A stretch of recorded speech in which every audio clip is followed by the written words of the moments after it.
Hello दोस्तों, good morning. Bihar में graduation का नंबर 1 चैनल ऑल इन 84 आप सभी स्टूडेंट का स्वागत करता है।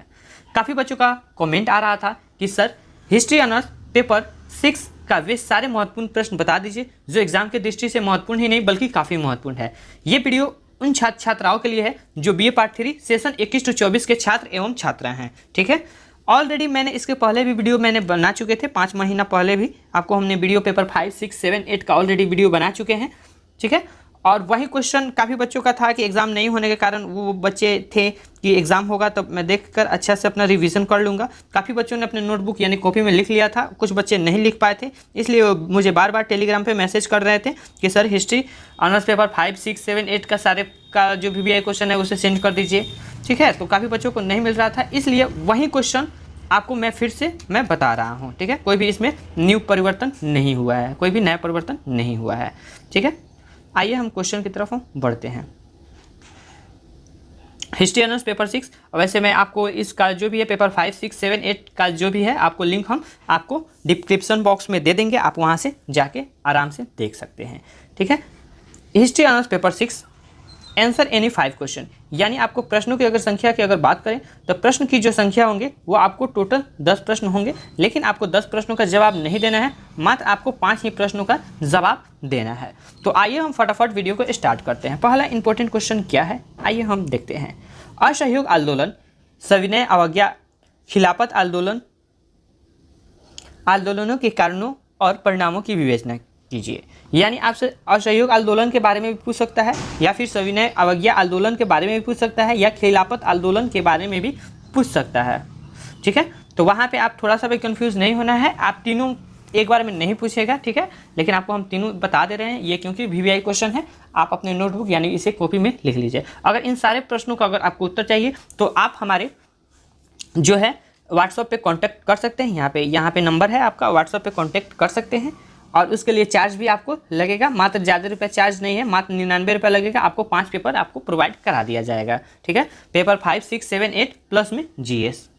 ठीक, अब हम बढ़ते हैं क्वेश्चन नंबर 2 की तरफ। क्वेश्चन नंबर 2 हमसे क्या कह रहा है, 1909 के मार्लो मिंटो सुधार के प्रमुख प्रावधानों को चिन्हित कीजिए। यानी 1909 में मार्लो मिंटो के सुधार के प्रमुख प्रावधान कौन कौन से थे उसके बारे में बताना है। या फिर क्वेश्चन आपसे ऐसे भी कर सकता है कि 1909 के मार्लो मिंटो सुधार के प्रमुख प्रावधानों पर प्रकाश डालें। ठीक है, तो क्वेश्चन एग्जाम में किसी प्रकार से अगर घुमाए तो आपको थोड़ा सा भी कंफ्यूज नहीं होना है। या फिर तो दोस्तों आपसे क्वेश्चन ऐसे भी कर सकता है कि 1909 के मार्लो मिंटो सुधार के प्रमुख प्रावधानों पर विवरण प्रस्तुत करें। ठीक है, वहाँ पे चिन्हित हटा देगा, वहाँ पे प्रकाश डाल देगा, वो भी हटा देगा। क्वेश्चन किसी भी प्रकार से आपको बस कॉन्सेप्ट क्लियर रखना है कि हमसे 1909 के मार्लो मिंटो सुधार के बारे में हमसे पूछा है, हम उसी के बारे में हम उसका उत्तर दें। ठीक, क्वेश्चन नंबर 2 अच्छा तरीका से समझ लिए हैं और मुझे पूर्ण रूप से विश्वास है कि इन सारे प्रश्नों को आप अपने नोटबुक यानी कॉपी में लिख रहे हैं। अगर जिनको भी क्लास चाहिए, ठीक है, मात्र 99 रुपये, कोई बड़ी बात नहीं है। आप जाके हमारे YouTube चैनल, अभी BA पार्ट 2 का एग्जाम हुआ है, 10 में से दोस्तों आपको हम बता रहे 10 में से 7 से 8 प्रश्न हमारे गेस किया हुआ क्वेश्चन टकराया हुआ है। ठीक है, और आपको एग्जाम हॉल में कितना देना है उत्तर, मात्र 5 ही प्रश्नों का उत्तर आपको देना है। ठीक, क्वेश्चन नंबर 3 हमसे क्या कह रहा है, आइए हम देख लेते हैं। अपने अध्ययन काल में अंगाल अफगान संबंधों पर प्रकाश डाले। यानी अपने अध्ययन काल में अंगाल अफगान का किस प्रकार से संबंध था उसी के बारे में आपको बताना है। ठीक है, या फिर ऐसे आपसे भी कर सकता है अपने अध्ययन काल में अंगाल अफगान संबंधों पर विवेचना करें या फिर विवरण प्रस्तुत करें। ठीक है, क्वेश्चन किसी प्रकार से घुमाएं, आपको नहीं कंफ्यूज होना है। ठीक है, और जो भी है इसका जो PDF अगर आपको चाहिए तो आप टेलीग्राम से जुड़ जाइए, आपको टेलीग्राम पे इसका PDF आपको मिल जाएंगे, कोई दिक्कत नहीं है। अपने अध्ययन काल में तिब्बत के साथ भारत के संबंधों की विवेचना कीजिए। यानी अपने अध्ययन काल में तिब्बत के साथ भारत का संबंध किस प्रकार से था उसके बारे में आपको बताना है। ये या तो ये पूछ सकता है या आपसे ये ऐसे भी क्वेश्चन आपसे पूछ सकता है। ठीक है, क्वेश्चन नंबर 4 की तरफ हम बढ़ते हैं। क्वेश्चन नंबर 4 ये रहा, भारत विभाजन की परिस्थितियों का वर्णन कीजिए। यानी भारत के विभाजन के किन किन परिस्थितियों के साथ इसका विभाजन किया गया था। जैसे भारत से पाकिस्तान विभाजन हुआ था ना, यानी बांटा गया था, तो किस किस परिस्थिति के कारण बांटा गया था इसके बारे में आपको बताना है। ठीक है, अब हम बढ़ते हैं क्वेश्चन नंबर 5 की तरफ। क्वेश्चन नंबर 5 ये रहा, द्वैध शासन से आप क्या समझते हैं, इसके गुण दोषों का वर्णन कीजिए। यानी द्वैध शासन से आप क्या समझते हैं, इसके क्या क्या गुण थे और क्या क्या इसके दोष थे। देखिए, अगर अच्छाई है तो उसके अंदर कुछ बुराइयां भी होती है। आपको ये बात पूर्ण रूप से आपको पता होगा, ठीक है। तो वहीं आपको बताना है कि द्वैध शासन से आपको क्या समझते हैं तथा इसके गुण तथा दोष के बारे में बताना है। क्वेश्चन ये काफ़ी इंपॉर्टेंट है, सारे इसमें इंपॉर्टेंट है, ठीक है। आपको क्वेश्चन को इस प्रकार से भी पूछा जा सकता है कि द्वैध शासन से आप क्या समझते हैं तथा इसके गुण दोष पर टिप्पणी करें, या फिर यहाँ पर वर्णन टिप्पणी भी हटा देगा, वर्णन भी हटा देगा, प्रकाश बोल देगा, ठीक है। तो आपको वहाँ पे घबराना नहीं है। दोस्तों, एक और बात, काफ़ी बच्चों का ये सवाल रहता है कि सर हमसे 99 रुपये ले रहे हैं, तो किस चीज़ के लिए ले रहे हैं। तो आपको दोस्तों एक और बात बता देना चाह रहे हैं कि जो 99 रुपीज़ आप हमें पे कीजिएगा, तो ये आपसे हम कुछ नहीं ले रहे हैं, ये बस आपका जो टाइपिंग चार्ज जो लगता है, ठीक है, 5 सब्जेक्ट का लगा हुआ है, आपसे 99 रुपया लिया जा रहा है। अगर टाइपिंग चार्ज अगर नहीं लगता, ठीक है, तो आपको फ्री में ही प्रोवाइड करा दिया जाता था, 99 रुपये आपसे नहीं लेते, ठीक है। तो आप लोग भली भांति समझ ही रहे हैं, टाइपिंग चार्ज में खर्चा लगता है।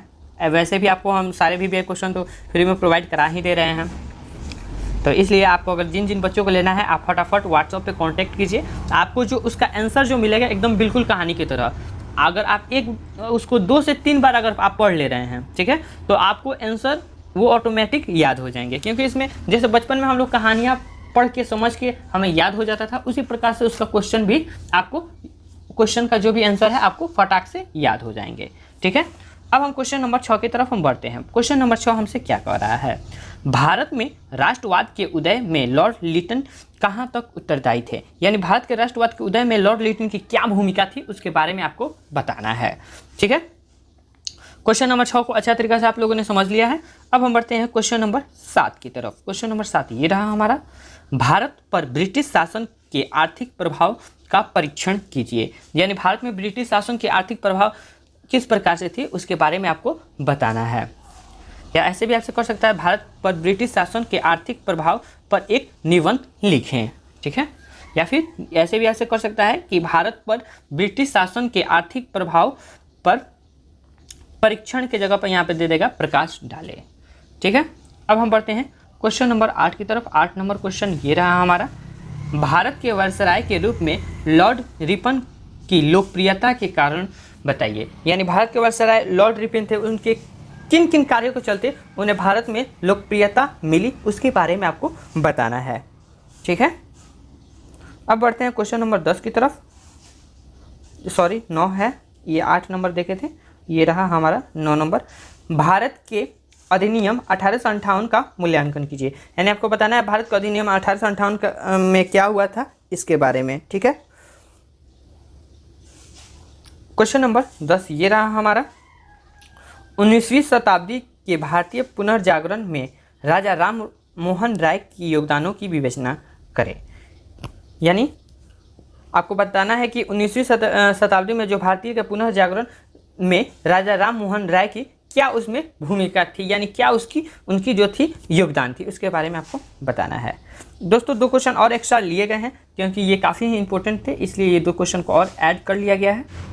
क्वेश्चन नंबर 11 हम देख लेते हैं, हमसे क्या क्वेश्चन किया जा रहा है, ठीक है। मोंटेग्यू चेम्सफोर्ड सुधारों की मुख्य विशेषताओं का परीक्षण कीजिए। यानी आपको बताना है कि मोंटेग्यू चेम्सफोर्ड के सुधार के वो क्या क्या सुधार किए थे और वो जो सुधार किए थे तो उसकी क्या विशेषताएं थी, उसके बारे में आपको बताना है, ठीक है। अब बढ़ते हैं क्वेश्चन नंबर 12 की तरफ, जो आखिरी मेरा ये प्रश्न रहा। क्वेश्चन नंबर 12, 1935 के भारत सरकार अधिनियम की प्रावधानों की विवेचना करें।